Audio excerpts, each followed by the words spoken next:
بسم الله الرحمن الرحيم إن الحمد لله نحمده ونستعينه ونستغفره ونعوذ بالله من شرور أنفسنا ومن سيئات أعمالنا من يهده الله فلا مضل له ومن يضلل فلا هادي له وأشهد أن لا إله إلا الله وحده لا شريك له وأشهد أن محمدا عبده ورسوله صلى الله وسلم وبارك عليه وعلى آله وأصحابه أجمعين.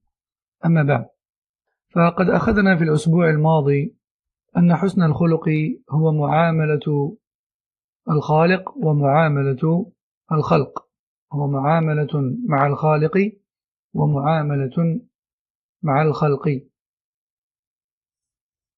وأن من معاملة الخالق وأخذنا أن حسن معاملة الخالق يجمع ثلاثة أمور: تلقي أخباره بالتصديق، وأحكامه بالتطبيق، وأقداره بالصبر والرضا. وقد فصل الشيخ الأوليين وبقي الثالث. Donc on a vu la semaine dernière que le comportement en fait est de deux types: le comportement avec le créateur et le comportement avec les créatures. Et nous étions en train de traiter le comportement avec le créateur, qui se compose de 3 points principaux, à savoir avoir pour conviction tout ce qui vient de lui, mettre en application tout ce qui vient de lui, et enfin accepter et faire preuve de patience face à tout ce qui a été prescrit par lui. Donc on avait vu en détail les 2 premiers, et aujourd'hui, Inch'Allah, on va voir le 3e. قال الشيخ رحمه الله: ثالثا، ومن حسن الخلق مع الله تعالى تلقي أقدار الله تعالى بالرضا والصبر. وكلنا يعلم أن أقدار الله عز وجل التي يجريها على خلقه ليست كلها ملائمة للخلق، بمعنى أن منها ما يوافق الخلق ومنها ما لا يوافقهم. فالمرض مثلا لا يلائم الإنسان، فكل إنسان يحب أن يكون صحيحا معافى، وكذلك الفقر لا يلائم الإنسان، فالإنسان يحب أن يكون غنيا، وكذلك الجهل لا يلائم الإنسان، فالإنسان يحب أن يكون عالما. لكن أقدار الله عز وجل تتنوع لحكمة يعلمها الله عز وجل، منها ما يلائم الإنسان ويستريح له بمقتضى طبيعته، ومنها ما لا يكون كذلك. Donc troisièmement, fait partie du bon comportement vis-à-vis d'Allah tabaraka wa ta'ala d'accepter tout ce qui nous a été prédestiné par lui et de faire preuve de patience face à celui-ci. Et tous nous savons que le destin d'Allah tabaraka wa ta'ala n'est pas toujours agréable, il n'est pas toujours facile à supporter pour notre nature humaine. Et tous savons parfaitement que certaines choses nous sont agréables à vivre, tandis que d'autres désagréables à vivre. Prenons en exemple la maladie. L'être humain n'aime pas la maladie, à la base. La maladie est une chose désagréable, et tout un chacun aimerait être en bonne santé. Tout un chacun aimerait être en bonne santé. Il en va de même pour la pauvreté. La pauvreté est désagréable. Tout le monde aimerait être riche, ne fût-ce que pour le fait de ne pas subir la difficulté du besoin. Aussi, l'ignorance n'est pas une chose agréable, et toute personne aimerait connaître tout sur tout, et en particulier la religion. Mais le destin d'Allah Azza wa Jal est divers, et à chacun sa part du risque, et ce selon la sagesse d'Allah Azza wa Jal, et lui seul en a la parfaite connaissance. Donc, parmi les destins, ou parmi les choses qui nous sont prédestinées, il y en a qui nous sont agréables, tandis que d'autres pas. فما هو حسن الخلق مع الله عز وجل نحو أقدار الله تبارك وتعالى. حسن الخلق مع الله نحو أقداره أن ترضى بما قدر الله لك وأن تطمئن إليه وأن تعلم أنه سبحانه وتعالى ما قدره إلا لحكمة عظيمة وغاية محمودة يستحق عليها الحمد والشكر. وعلى هذا فإن حسن الخلق مع الله نحو أقداره هو أن يرضى الإنسان ويستسلم ويطمئن. ولهذا امتدح الله الصابرين فقال وبشر الصابرين الذين إذا أصابتهم مصيبة قالوا إنا لله وإنا إليه راجعون. Donc, comment pouvons-nous avoir un bon comportement envers Allah à travers le destin? Eh bien, tout simplement en l'acceptant. En l'acceptant et en s'apaisant à travers le rappel qui dit qu'Allah Jalla wa Ala a tout prédestiné et que tout vient de lui et qu'il est l'omniscient, le sage, et qu'il y a certainement derrière chaque prédestination une sagesse et un bien louable pour lequel Allah subhanahu wa ta'ala mérite en plus de l'acceptation et de la patience d'être remercié. D'être remercié. Allah subhanahu wa ta'ala a d'ailleurs vanté les endurants et les patients à plusieurs reprises dans le Coran, notamment dans Surat la Vache, versets 155 et 156, dans lequel il dit ce qui a pour sens: annonce donc la bonne nouvelle aux endurants, ceux qui, lorsqu'ils sont touchés par une catastrophe, ils disent directement: c'est à Allah que nous appartenons et vers lui que nous retournerons. إذن هذا فيما يخص معاملة الخالق. Donc ça, c'était concernant le bon comportement envers le Créateur. Voyons voir maintenant la deuxième catégorie, qui est le bon comportement envers les créatures. ثانيا حسن الخلق في معاملة الخلق. حسن الخلق في معاملة الخلق. أما حسن الخلق مع المخلوق فعرفه بعضهم أنه كف الأذى وبذل الندى وطلاقة الوجه، ويذكر ذلك عن الحسن البصري رحمه الله: كف الأذى وبذل الندى وطلاقة الوجه. Donc le comportement, ou le bon comportement plutôt, envers les créatures, envers les gens, c'est trois choses. La bienfaisance envers autrui, le premier point, pour aller dans l'ordre, le bon comportement envers les gens, c'est, premièrement, leur éviter nos préjudices. Numéro 2, faire preuve envers eux de bienfaisance. Numéro 3, avoir un visage agréable à la rencontre. Donc je répète, le bon comportement envers les gens se résume en 3 points.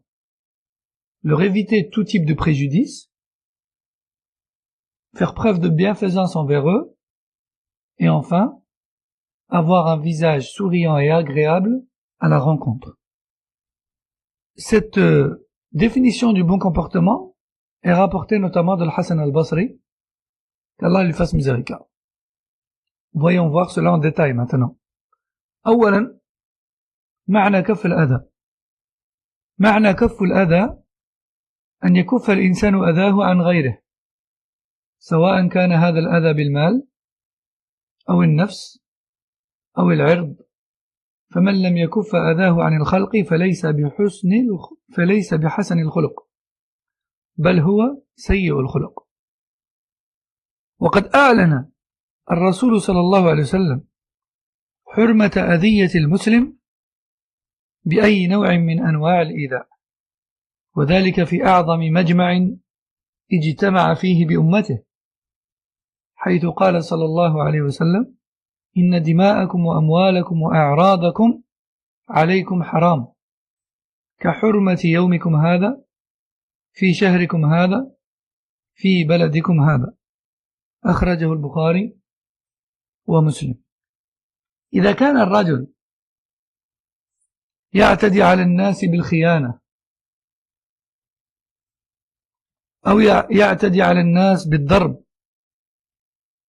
والجناية أو يعتدي على الناس بالسب والغيبة والنميمة، لا يكون هذا حسن الخلق مع الناس، لأنه لم يكف أذاه،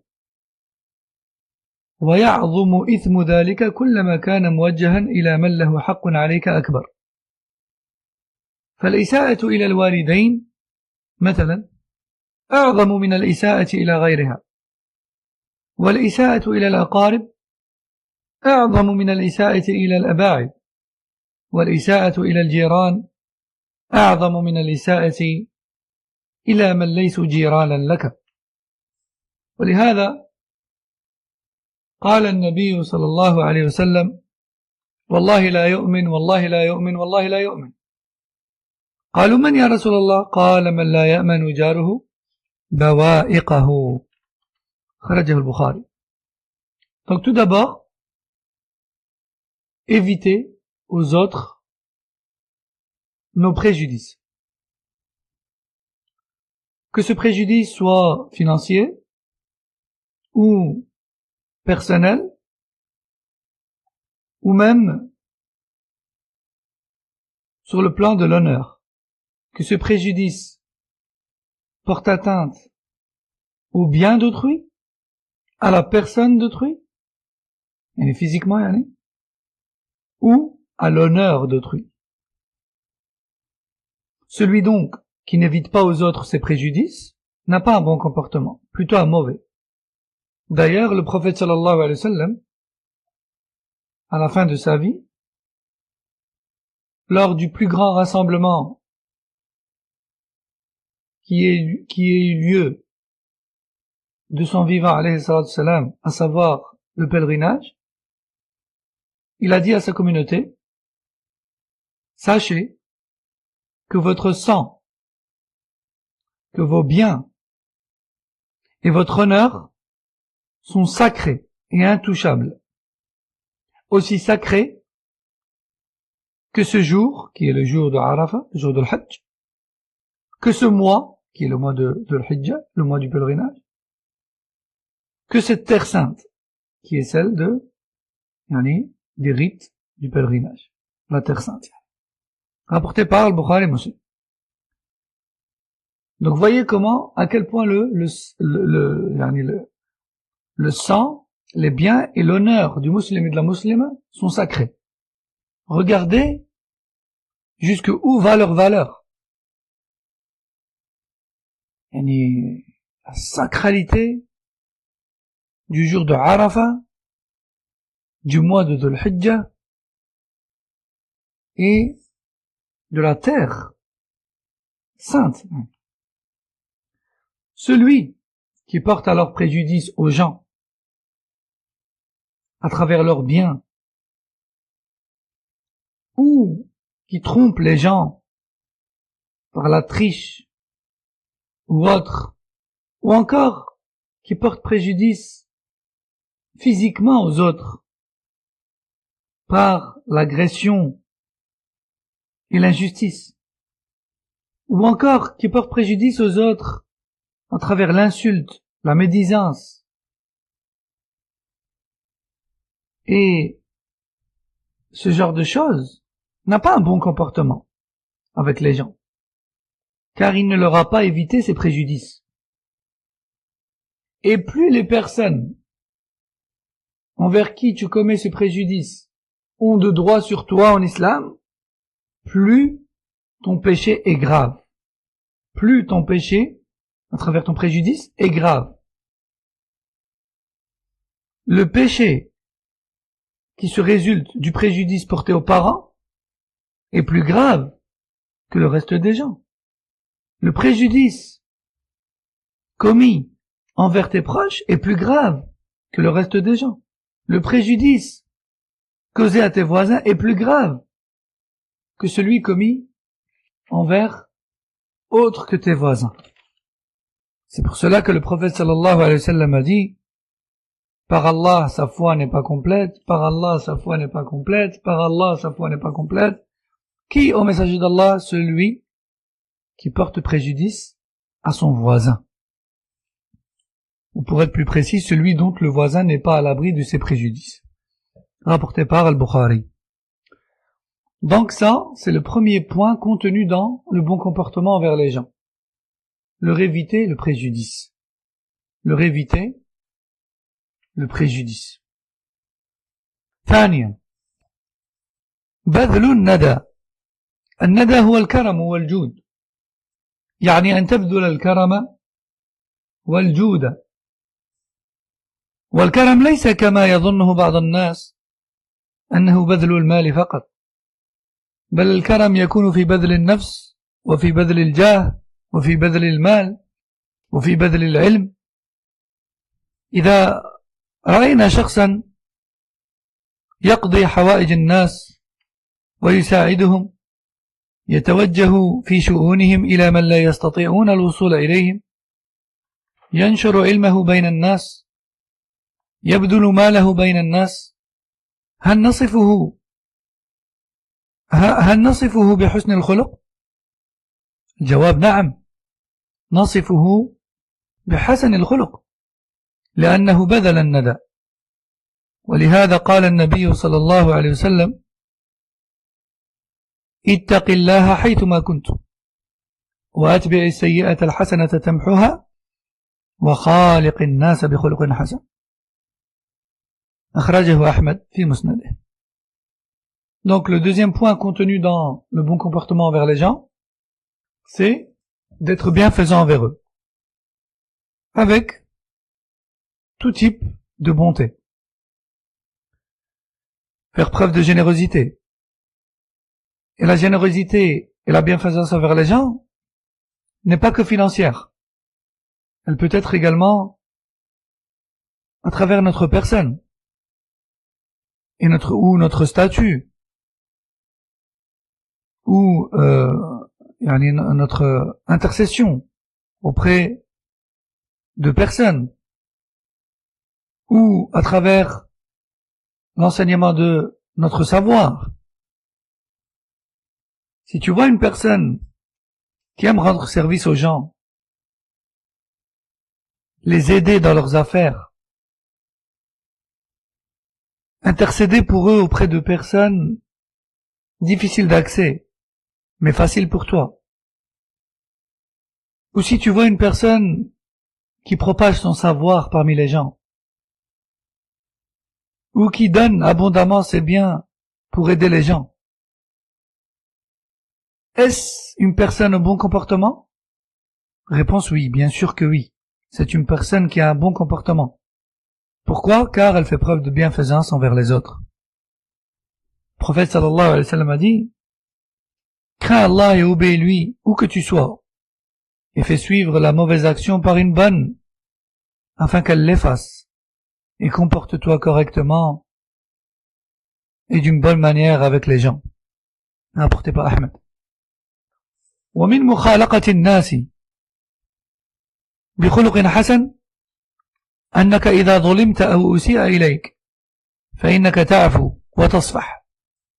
وقد امتدح الله العافين عن الناس، فقال في أهل الجنة: الذين ينفقون في السراء والضراء والكاظمين الغيظ والعافين عن الناس والله يحب المحسنين.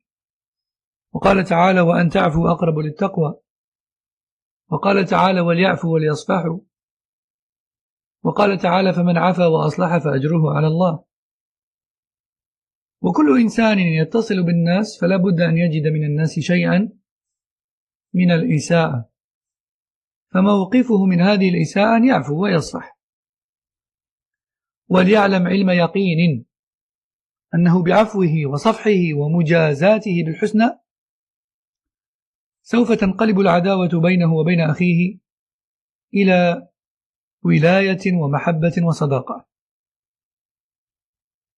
قال تعالى: ولا يستوي الحسنة ولا تستوي الحسنة ولا السيئة ادفع بالتي هي أحسن فإذا الذي بينك وبينه عداوة كأنه ولي حميم.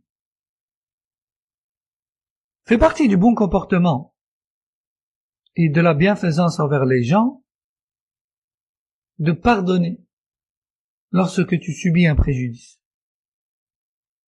Allah subhanahu wa ta'ala a vanté ceux qui pardonnent alors qu'ils subissent un préjudice. Lorsqu'il décrit ceux qui entreront au paradis, il donne parmi leurs descriptions, comme dans Sourate Al-Imran verset 134 qui a pour sens, ce sont ceux qui dépensaient dans le sentier d'Allah en situation d'aisance ou de difficulté, qui contenaient leur colère et pardonnaient aux gens. Et Allah aime les bienfaisants. Il dit aussi dans Sourate Al-Baqarah verset 237 qui a pour sens, et s'il faut pardonner aux autres, et si tu pardonnes aux autres, alors cela est bien plus proche de la piété.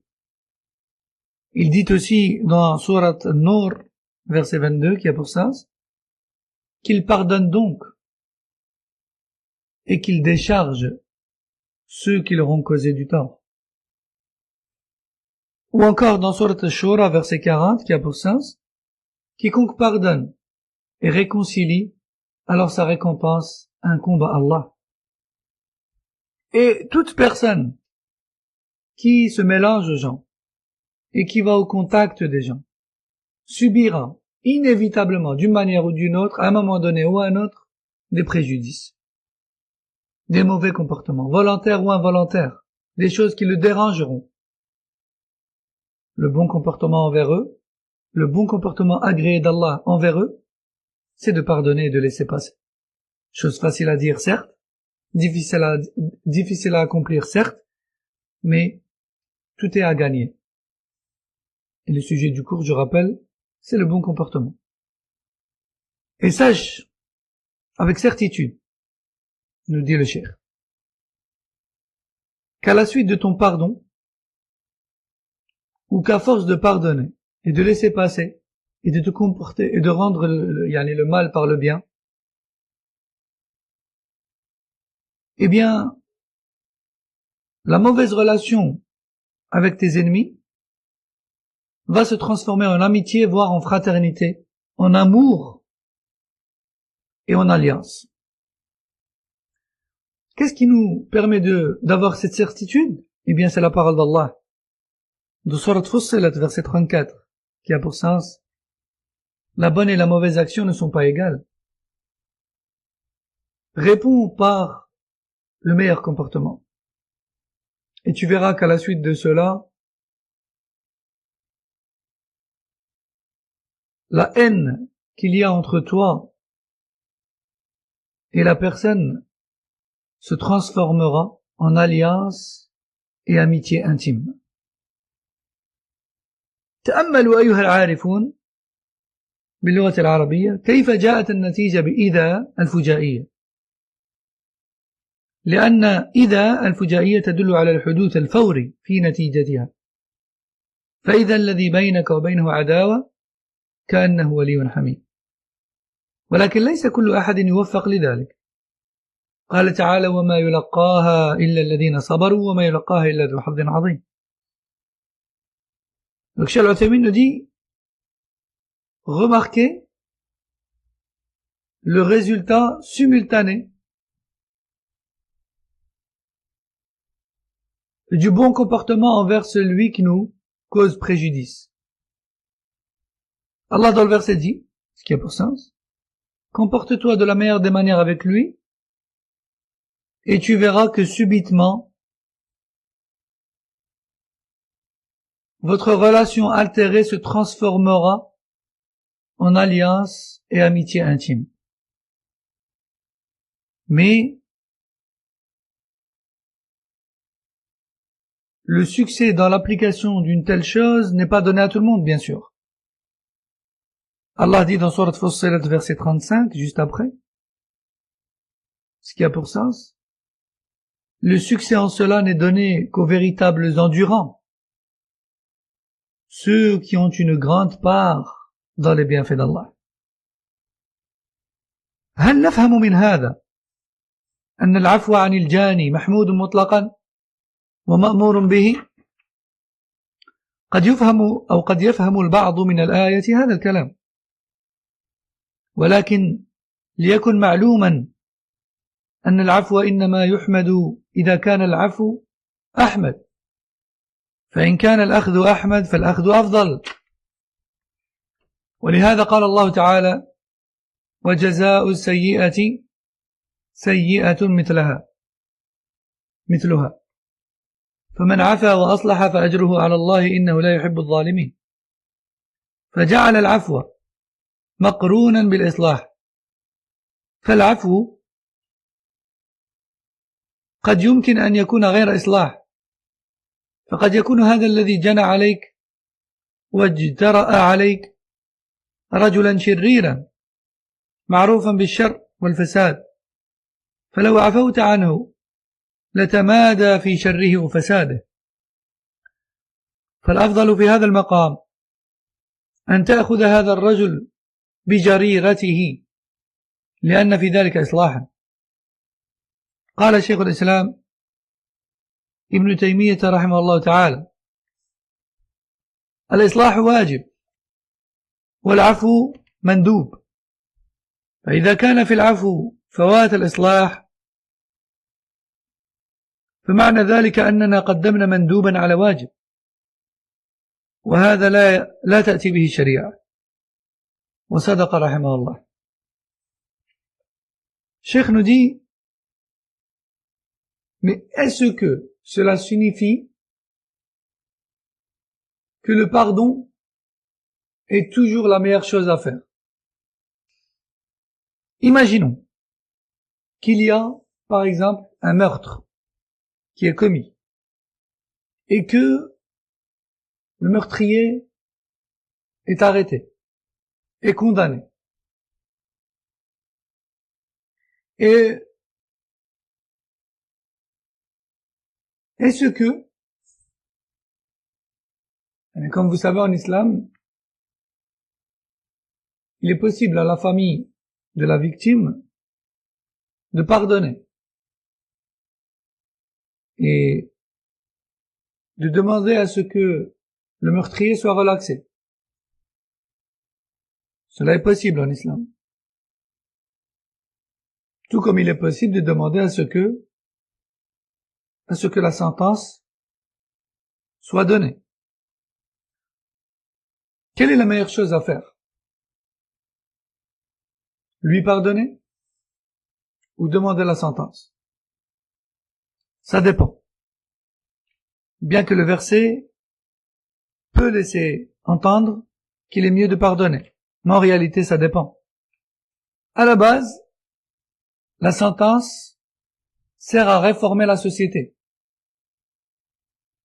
à mettre un criminel hors d'état de nuire et d'en préserver la société. Et le fait de lui pardonner n'est qu'une chose recommandée, mais aucunement obligatoire. Je reformule. La réforme de la société et sa protection du mal, que cela soit à travers les condamnations ou les sentences pénales, etc., sont à la base obligatoires et ont pour but la réforme et la protection de la sécurité civile. Et le pardon de la part de la famille de la victime envers le criminel est recommandé et a son mérite dans la foi. Mais est-ce que le pardon est toujours la meilleure chose à faire? Réponse: ça dépend. Si c'est un tueur en série par exemple, et qu'il a enfin été attrapé, pensez-vous que la meilleure chose à faire, c'est de demander à ce qu'il soit relaxé? ou de le faire condamner enfin et de lui faire subir la sentence afin qu'il cesse de semer la terreur dans la société ou de commettre le meurtre répété. Bien sûr, dans ce cas-là, la sentence est meilleure. Il ne faut pas lui pardonner. Pourquoi? Car le pardon est recommandé. Et la réforme et la protection de la société sont obligatoires. On ne fait pas passer une chose recommandée devant une chose obligatoire. Si on lui pardonne, il va continuer à semer le trouble dans la société. Dans ce cas-là, il faut l'arrêter. Il faut demander à ce que la condamnation et la sentence soient infligées. Dans le cas contraire, c'est un meurtre qui est arrivé ou peut-être intentionnellement ou pas, mais la personne n'est pas un criminel. C'est arrivé et ce n'est pas de son habitude et c'était peut-être sous l'effet de la colère ou autre. Al-Muhim, c'est une personne qui ne risque pas de faire plus de mal si elle est relaxée. Dans ce cas, oui, il revient à la famille de lui pardonner ou non. Et lui pardonner est meilleur. Cheikh l'Islam Ibn Taymiyyah rahimahullah dit: la réforme de la société et sa protection contre toute insécurité est obligatoire, tandis que le pardon à un criminel X n'est que recommandé. Et si le pardon empêche une réforme générale et une protection générale de la société, alors en aucun cas, une chose recommandée telle que le pardon doit être favorisée à l'obligation de base. Car jamais la législation islamique ne recommande une telle chose. Fin de citation. On va s'arrêter ici pour aujourd'hui, Inch'Allah, et on continuera la semaine prochaine, bi'idhnillah, pour les 2 points restants concernant le bon comportement avec les gens. Le dernier point restant, pardon.